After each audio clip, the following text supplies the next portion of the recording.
I would like to welcome everybody to the Land 53 monthly meeting that's kind of morphed into like a national provider networking meeting. We will broadcast, we will repost this recording of the meeting to the YouTube channel for Family to Family. And that is something you can find us on Facebook or YouTube with the keyword family and Illinois Family Wellness.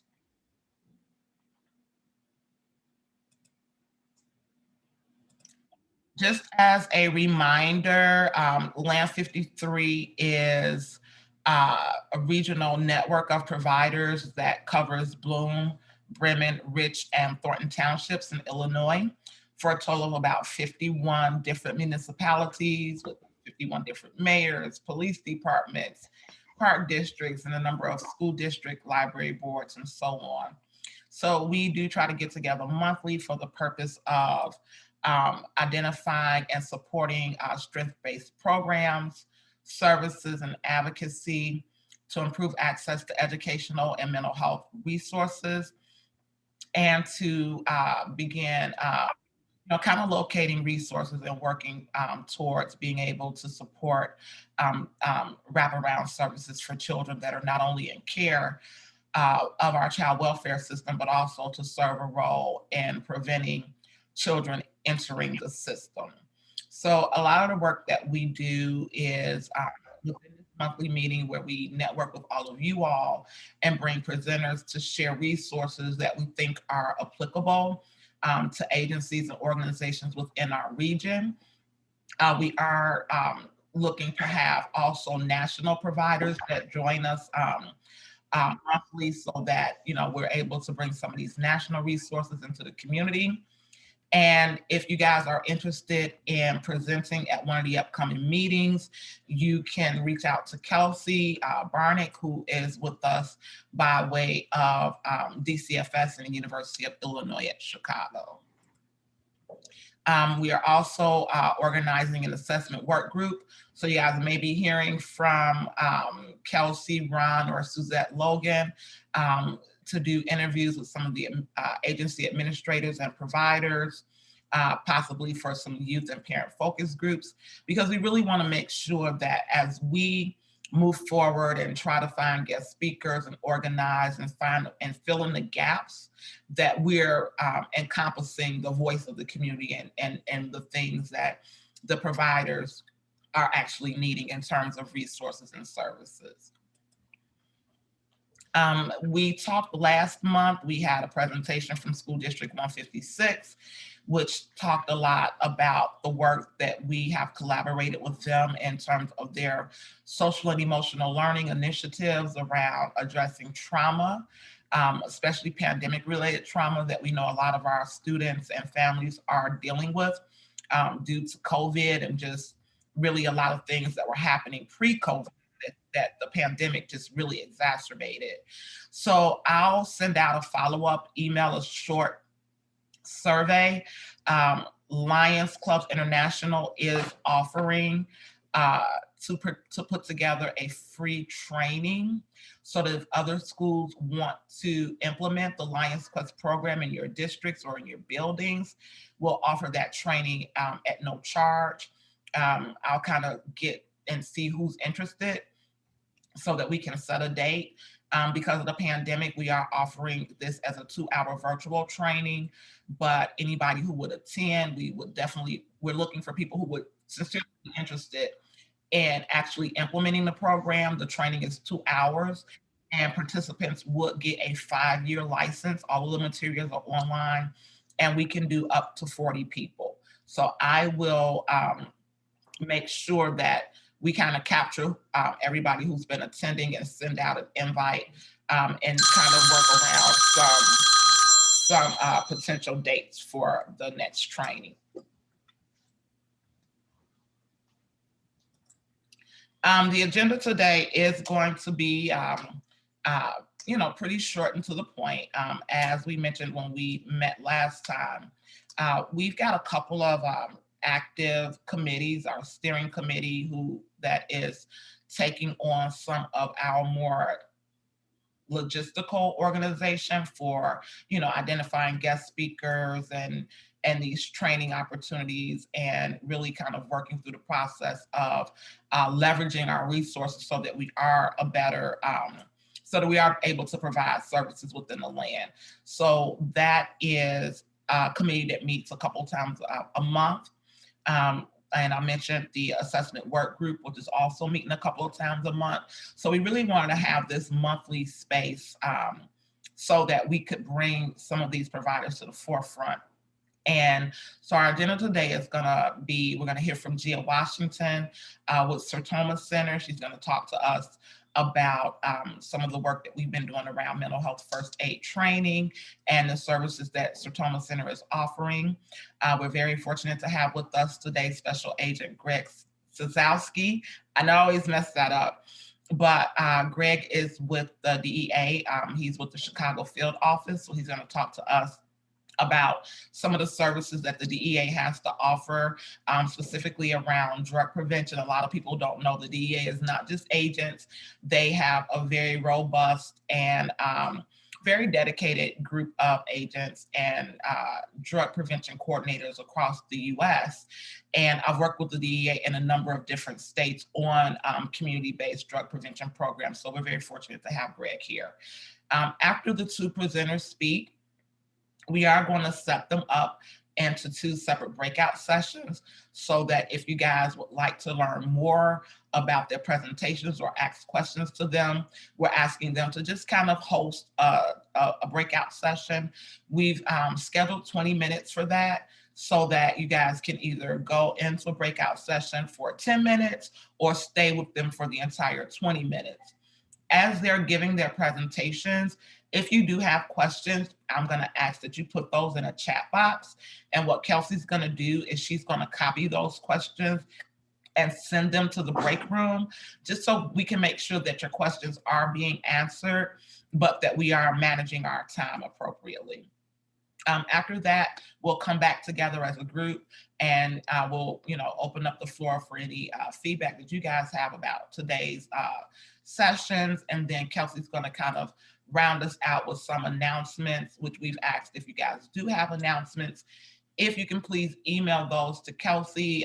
Kelsey, if you can put your email address in the box, and that way, not only will we be able to share the announcements during the meeting, we can also help to kind of distribute those through the email list. Okay.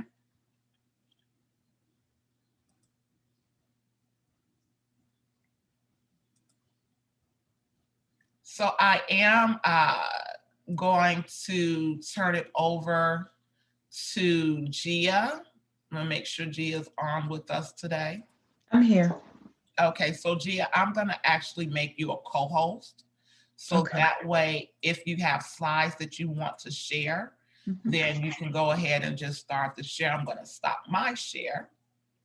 I don't have slides, so Okay. you're fine. Well, we will be happy to hear from you. Thank you, Gia. All right. So good morning, everyone, and thank you, Kimberly, for this invitation. I have definitely enjoyed working with you. I'm Gia Washington, and I am the Director of Community Education at Sertoma. So for those of you who are not familiar with Sertoma, we are an agency that is celebrating our 50th year. And we have two locations, one in Alsip. And in Alsip, we work with individuals with developmental and intellectual disabilities. I'm from our Madison location, and that's where we have a community mental health and counseling center. And at our location, we have a wide variety of services. The bulk of our programming had always been our PSR program, our psychosocial rehabilitation. So adults that had what would be considered chronic and persistent mental illness would be able to attend classes that would teach them skills to help them kind of transition back into the community.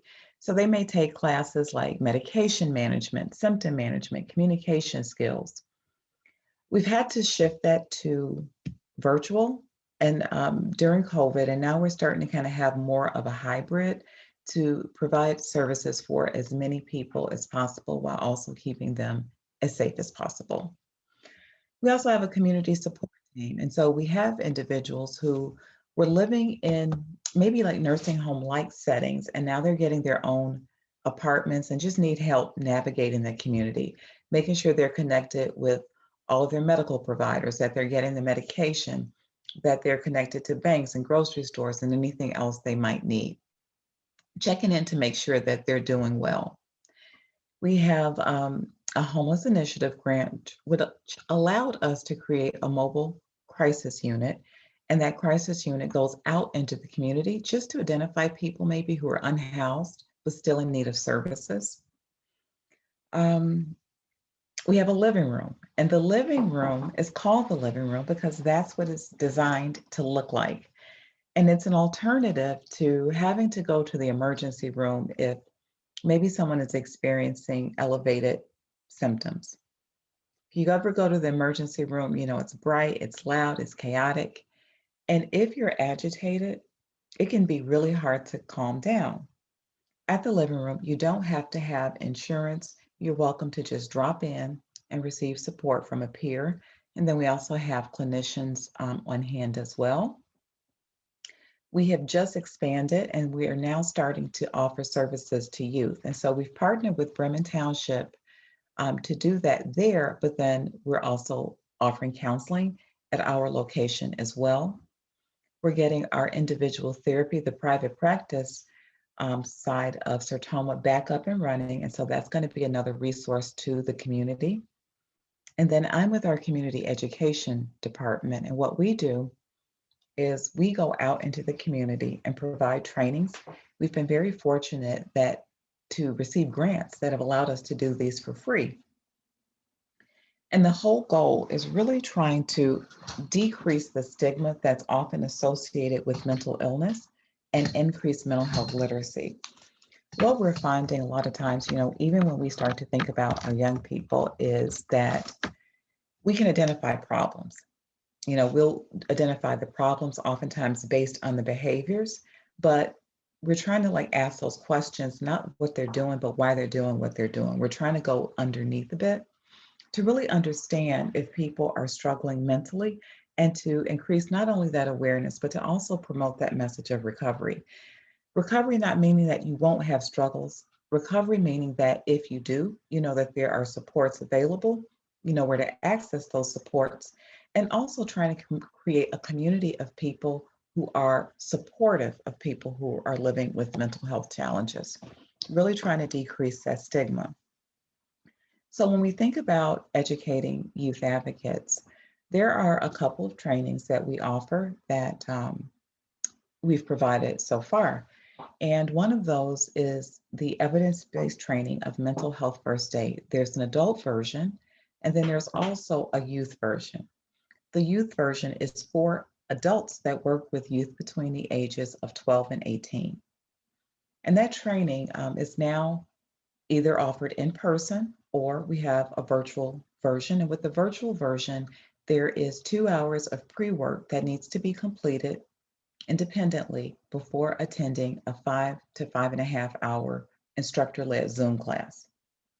The class talks about the signs and symptoms of some of the more common mental illnesses, and then it teaches a 5-step mental health first aid action plan and provides opportunities to practice how to provide support to someone who is struggling. So there are videos, there are activities, small group breakout sessions. We also offer suicide prevention trainings. And so one of those is QPR, which stands for Question, Persuade, Refer. And that teaches not only how to recognize the warning signs, how do you ask someone if they're thinking about suicide? How do you persuade them to stay alive? And how do you refer them to get help? We're also trained in SOS, which is a school-based suicide prevention program that includes the students, the parents, and the staff. And so kind of having everybody on the same page.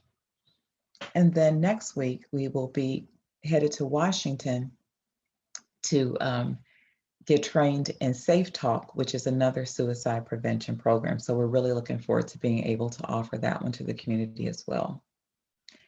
In addition to those trainings that are evidence-based, we also create trainings based on the needs. So sometimes we'll have a group that may say, we're dealing with a lot of people who have experienced trauma, And so we can provide a trauma-informed care training to not only teach them about trauma, but also how do you help people in a way that doesn't increase their level of trauma, because historically that tended to be a problem, whether it was medical communities or schools, that people just didn't realize some of those actions were traumatizing.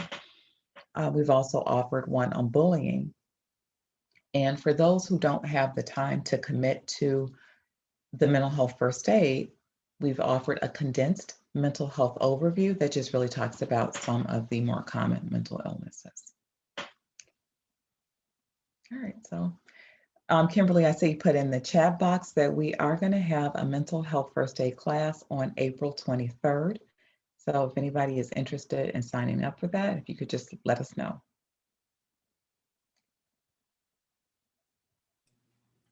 Thank you so much, Gia. And I just have to say that, we have worked with Gia. I think we were already all part of the LAM, but what we've seen is that the mental health first aid training and the bullying prevention and the suicide prevention, especially with offering it virtually, every time that we offer this, there's always like, well, Gia, can you please, the class limit is 20 for the mental health first aid.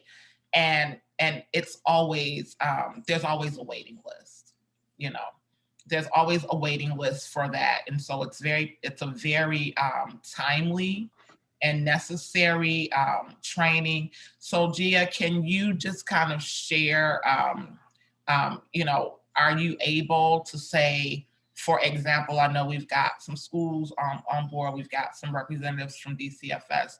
Would you be able to collaborate with them and maybe offer something to social workers or to case managers to kind of do that? And are there any fees or anything involved with that? No, we could absolutely offer those. And so if someone wanted to host a training, they would just need to get in contact with me. And for social workers and for counselors, we're actually able to offer continuing education units. Okay. So I did reopen the form. As I mentioned, we have been helping to promote this mental health first aid, and we get so many responses that I actually have to close the form, but it is open now. So once you register, then you will hear back from Gia to kind of let you know when, she'll share whatever pre-work as well as the link for the actual training on the 23rd. And Gia, I'm gonna ask you to kind of come back at the end, in a breakout room. So if anybody has any particular questions or would like to kind of dig in a little bit more with Gia, she's gonna be available. And I do appreciate you coming out with us today. So thank you so much. Thanks for having me. No, thank you for being with us. And so next we are going to hear from Special Agent Greg Sazowski. Greg's an agent with the Drug Enforcement Administration. He's been with them for more than 15 years. Greg started in the New York division with working to disrupt and dismantle various types of local and international priority target organizations. He's developed, controlled, and debriefed confidential sources, coordinated surveillance operations, as well as directed undercover operations. So in 2012, he actually became a firearms instructor, and in 2014, he was transferred to the Chicago Field Division, where he became assigned to the High Intensity Drug Trafficking Area Group. Greg is also a member of the DEA Chicago Special Response Team, which is a voluntary team of agents who are highly trained in arresting high risk and violent drug offenders. And in the fall of 2015, he was attached to a violent crime task force targeting some of the most violent drug offenders in the city of Chicago. Currently, Special Agent Sazowski is the division training coordinator and the demand reduction coordinator for Chicago. And in that role, his duties include coordinating and organizing training for Illinois, Wisconsin, and Indiana offices of the DEA. As the demand reduction coordinator, Special Agent Sazowski has been a guest speaker at various schools and community organizations, presenting at the Red Ribbon, I Choose My Future program, which discusses the dangers of substance abuse. And he spoke to over 16,000 youth in the Chicagoland area over the last 4 years. Special Agent Sazowski has his Master's of Arts in Administration of Justice from Southern Illinois University at Carbondale and is fluent in the Polish language.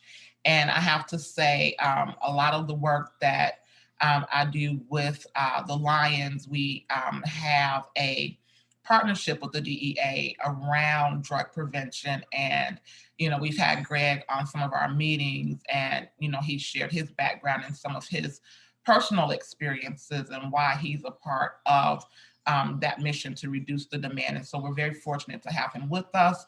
So Greg, I would like to turn the floor over to you at this time. Well, thank you. I greatly appreciate that. I hope that wasn't too long-winded with my background. I know I've done a lot of different things. But again, how much time do I have?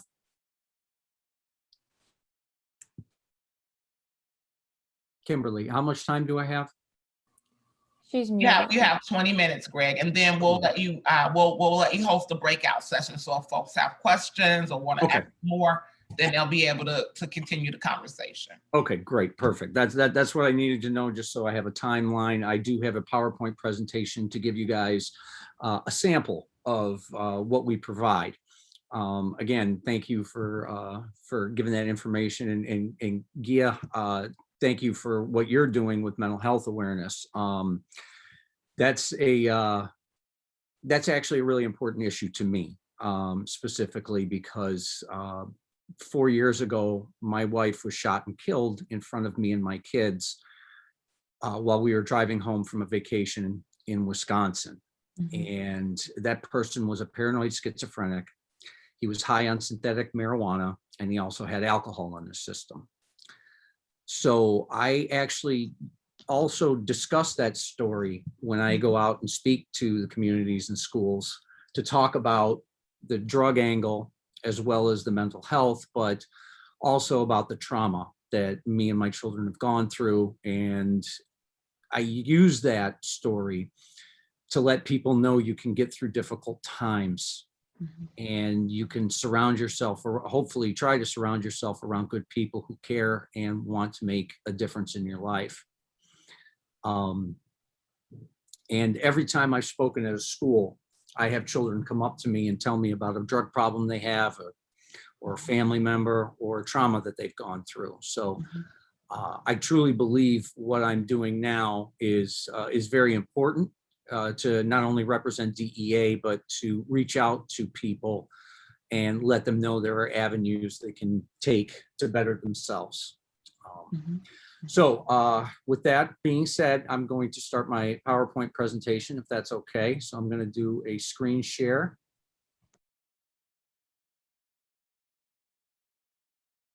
All right, can everyone see that? Yes. Okay, perfect. Thank you. All right.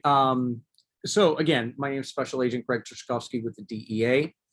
I've done everything, just like Kimberly has said, that you could possibly do as an agent: testifying in federal trials, grand juries, doing undercover operations. I'm a firearms instructor. The pictures on the upper left and the lower right are me doing our duties with SRT. Lower left was me as a firearms instructor in New York doing some training, and the upper right is me doing community outreach. Part of what also is unique about my story and why I became a special agent, it seems a little funny, but it also kind of hits home to a lot of people and makes them realize when I'm talking to them about drugs and drug abuse, I'm not just a law enforcement person talking about it. I have a unique background, as you can well see. I show these pictures and people think, well, I ask them, what do you think I did before I became an agent? And some say, well, he was a photographer. No, those photos are of me. I was a lead vocalist in a heavy metal band. And being a lead vocalist in a heavy metal band and being in that subculture, I was involved with drugs and alcohol. Now, I had never done it. but I had a lot of friends that had. I've had friends overdose and die. I know people that have gone to prison for murder because they were stoned and made bad decisions. So when I tell people these stories, I'm not just a law enforcement person telling you this stuff is bad because it's what I'm supposed to do. These are the reasons why I became an agent with the DEA, because I want to make a difference. I have seen substance abuse destroy so many lives, and I know people that are still struggling with substance abuse. So we have a program that's unique. We have two, Red Ribbon and I Choose My Future. They're almost one and the same. Red Ribbon is obviously done to commemorate Kiki Camarena, the special agent of the DEA who was tortured and murdered by a Mexican drug cartel in the 1980s. And the reason why we call our other part of the program I Choose My Future is because that's exactly what it is. The decisions you make as a young person or even as an adult shape the rest of your future. And making good decisions can help you lead to making a successful life. So choosing your future is by making the decisions that you're doing now. Now, are we going to make mistakes? Absolutely. But are we going to learn from those mistakes to be able to move forward? There's a slide about our Red Ribbon campaign, like I was just speaking about. These are some photos just to give you guys some ideas. As Kimberly had said, I've spoken to over 16,000 kids in the last 4 years. I've been to different teen showcases and organizations like that. I've gotten several letters from different schools, from principals about the program that we have and its effectiveness. So this is also part of what I'm trying to show, to let people know, hey, we want to get out there. Yes, we're a law enforcement agency. However, we do have a part of us that goes out and does this demand reduction and tries to get out to these schools and communities to let them know that, yes, as law enforcement, our primary goal is to disrupt and dismantle these drug gangs and cartels, but also we need to educate our community and let them know that we're here to help. These are a few slides that I'll bring to the table when we do one of our community talks. You know, we talk about all these different types of drugs. We also say, hey, why do you think people use drugs? We know sometimes it's peer pressure. They think it's going to avoid their problems. They think it's going to build their confidence, or just curiosity. They just want to get high. They think it's going to increase their energy, or maybe it may be self-medicating because of a trauma that they've suffered. Here's a quick video that's also being shared.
One issue that a lot of schools are always asking us to talk about is vaping.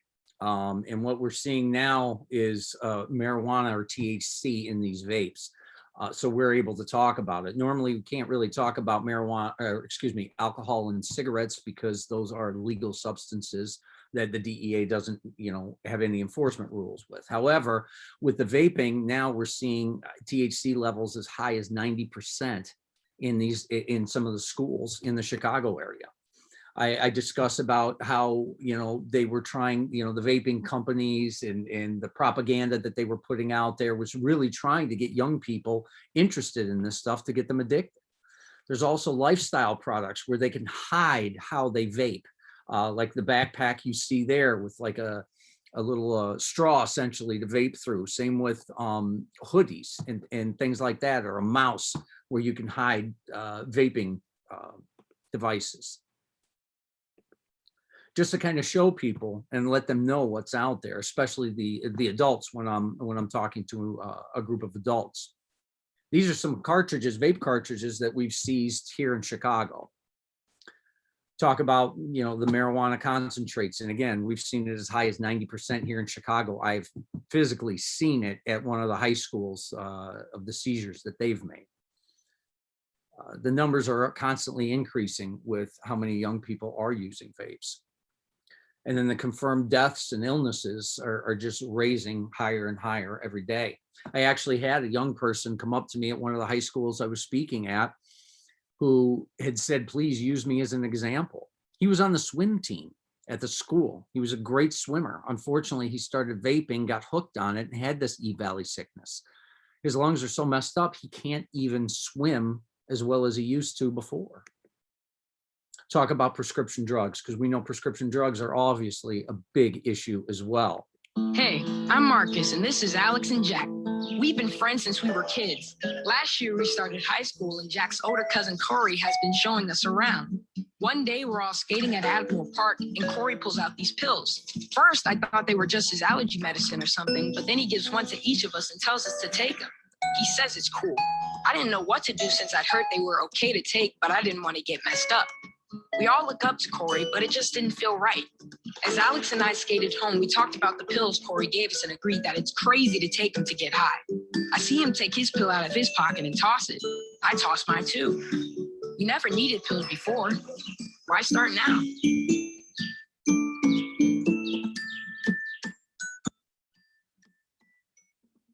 One thing that's important to note is you can see there 97% of teens don't use prescription drugs to get high. That's wonderful. And what we also see, even with marijuana and other usage of drugs, actually a majority of young people are not using.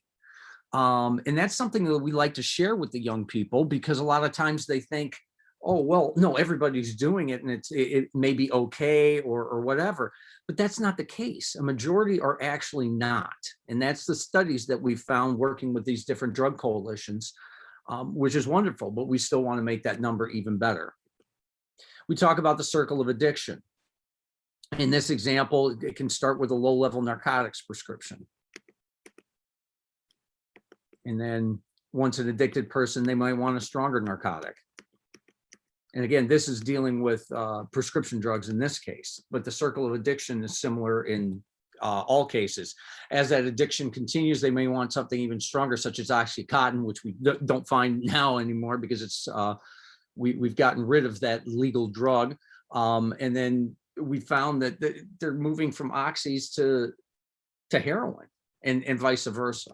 So it's a challenging subject, but we need to let them know. This is some information for parents that we talk about as well. Just in talking with youth, we want to make sure that you react in anger, even if your child makes a statement that shocks you. We want to open that door. We want to be able to speak to our children.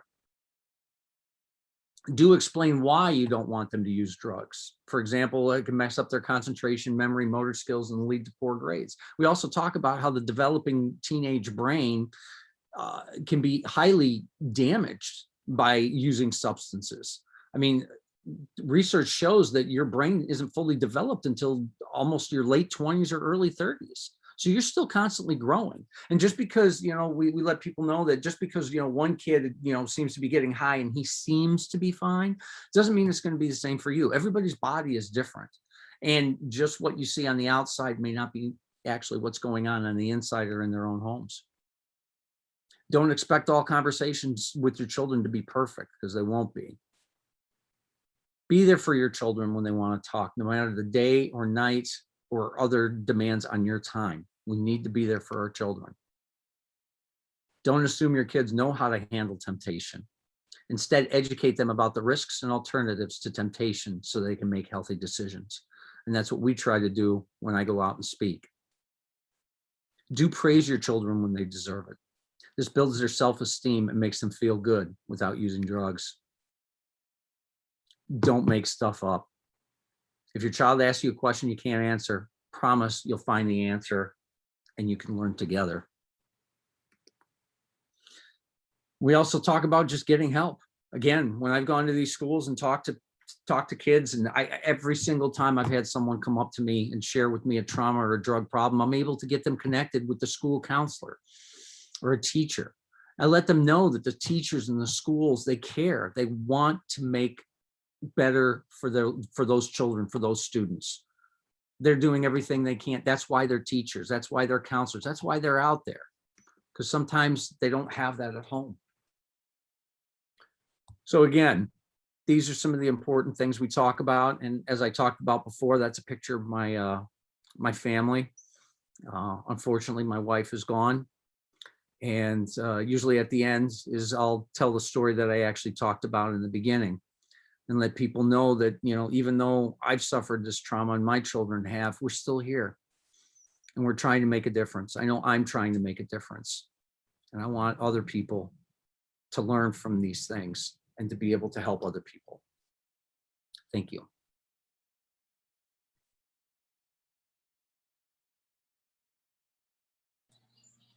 Thank you so much for sharing that, Greg. And I know before I came and started working with Lions Clubs, I worked out of family guidance centers in Harvey as a drug prevention coordinator. And that was maybe about 8 years ago. And even then, we were seeing the numbers go up with respect to the number of kids by the time of 12th grade who were already binge drinking, kids who were already using marijuana. Yeah. And I can tell you, I live in the southern suburbs, and so I see it. You know, I see the kids coming into the corner store smelling like marijuana or buying blunts and other paraphernalia. And, you know, I think that, you know, this is a conversation that we always try to blend with mental health because, you know, sometimes we look at kids and them, you know, making these choices as being sort of a discipline issue, when in reality, as I think both Greg and Gia have both pointed out, this is a symptom potentially of some other underlying issues that just have not been addressed. And I think what we want to make sure, because I know we have, you know, providers on the call, that maybe this is not part of the service that you offer, but definitely being able to reach out to both Greg or to Gia to bring these services into your wheelhouse. So that if you're coming across families and or things like that, you know, one of the things that I always try to say is that there may be things that are within our wheelhouse and we want to try to help manage, but if there's an opportunity for you to move that young person or that family member into a situation where they're getting the type of care that really speaks to the issues that they're dealing with, then that is a huge plus for that family. It's a huge plus for that kid. One of the things that we do know about addiction and mental health is that sometimes, you know, last month, Dr. Young talked about ACEs and how when kids are exposed to parents that have substance use disorder or other mental health conditions, that this kind of starts that cycle. And I'll tell you, you know, I've seen that video that you showed about the kid going into high school and sort of being influenced by this older family member, like that is very real. Even when we looked at the data from, it's the Illinois Youth Survey here, yeah. You start to see, they used to survey 6th grade students, now they only do 8th, 10th, and 12th, but you would see the numbers just pop between 8th and 10th grade. You know, I agree, and that's the one thing that what I was trying to mention. Let me clarify too. A majority of kids you know, in terms of a whole group, a majority are not using. Yes. But the ones that are, it is increasing. And that's why we're trying to do what we're trying to do. It's just that sometimes, you know, when these surveys are done and we talk at the schools and kids are like, oh my gosh, everybody's doing it. Everybody's doing it. And then it seems that, you know, some of the young people will think, well, if everybody's doing it, maybe it is okay. And it's like, no, that's not the case, you know? So it's good to let them know that, hey, a majority of you guys are making good decisions and aren't doing it, but we want those numbers to be better. And that's why we're doing what we're doing. And it is sad. I had a 7th grader come up to me and tell me he had a pill problem and he needed help. So, you know, it's, you know, that's why we got to get out there and do this. And I'm proud to do it. And I'm proud to hook up with any of you guys with, you know, with whatever that we can do. That's my goal. Okay. Well, I appreciate you, Greg. And so I see that I've gotten a couple of comments in the box that are asking about your contact information, Greg. So I did add that to the chat box. But, you know, I think that, you know, what I would like to do now is I'm going to go ahead and open up the breakout sessions, and I'm going to ask, I've kind of just named them, one's Greg and one's Gia. So I'm going to ask Greg and Gia to join those rooms and for you guys to sort of select and have a few minutes to do a few of those, you know, questions and answers. If you guys want to kind of start the conversation about collaborations, you know, this is the space. We'll leave the breakout sessions open for about 15 to 20 minutes. Kelsey and I will kind of go through. If you want to send either Kelsey or myself a message, then that's fine. And you will be able to leave the breakout session and go to another one. So if you want to kind of talk to Greg and Gia, you'll be able to move back and forth. And then we'll close the breakout sessions and you'll get that little notification that your room is closing. I think it gives you a 2-minute window. So I'm going to open those now. I'm not going to assign you. You guys are, it's set so that you're able to self-select your breakout sessions. I see you guys are trickling back in. We were just saying, you know, if the conversation is good, then people— It was good. It was good. Back and joining the meeting. But if it's dead silent, once that timer goes up, you start seeing people pop in right away. Yeah, no, it was good. It was very good. Out. Yeah, it was very good with it us. Popped us out. Right. Good conversation. Right. Good. So I think, you know, Kelsey and I were just, you know, we've got a little bit of time. You know, we'd like to kind of get you guys out of here by 11:30, but I think it would be, we would be remiss not to, at least at this point, open the floor and just kind of, you know, welcome your feedback. This is a new meeting format for us. We hope it's something that, you know, makes sense to you all, that we can keep doing every month. It seems like the speakers, everybody was engaged with that. So if you guys want to kind of share any thoughts before Kelsey does the announcements? Well, for me, I really enjoyed the breakout because, you know, you sit in these webinars and you listen to a speaker and it's like, ooh, you know, and things come up as they are presenting, you know, and so the breakout rooms, they're really given, you know, adequate time in the breakout rooms is really, really wonderful, because then you were able to really process the information that was given to you in the presentation, and then really being able to formulate your questions and having them answered, and just the back and forth. So I like that better than the whole chat thing anyway. Oh, well, I'm glad. Thank you. Thank you. I would like to say, just to everybody, I appreciate what you all are doing for our community. And it takes a great deal of effort and sometimes a whole hell of a lot of stress to do what you all do. And I know I had a great breakout session. And I just wanted to say thank you to everyone, number one, for having me, and number two, for everything you guys do. And I hope that I can connect with more of you in the future, and we can do more things together. Thank you, Greg. We hope that you can kind of be part of our monthly gathering. We've got a lot of work ahead of us, and I know that we could use your expertise and helping out as we kind of tackle some of these larger issues. So I appreciate you joining us today as well. I just want to say thank you, Greg, for being a great resource. It's greatly needed. A lot of good conversation came out of our session, and just thank you for sharing your story. And while you're thanking us for what we do, I have to say thank you for what you do. Yes. Thank you, Tammy. It's good to see you on the call today. I'm glad that found us again. So thank you for joining. Yes. And so I just wanted to see, did anybody else want to share a comment or any feedback before I turn it over to Kelsey for the announcements? I love this format. You know, I have come a long way with Land 53. So thumbs up and kudos to you for restructuring. Well, I'm so glad, Nakia. You've been hanging with us through all of it. So I'm glad that you stuck it out and glad to see you here today. Yes.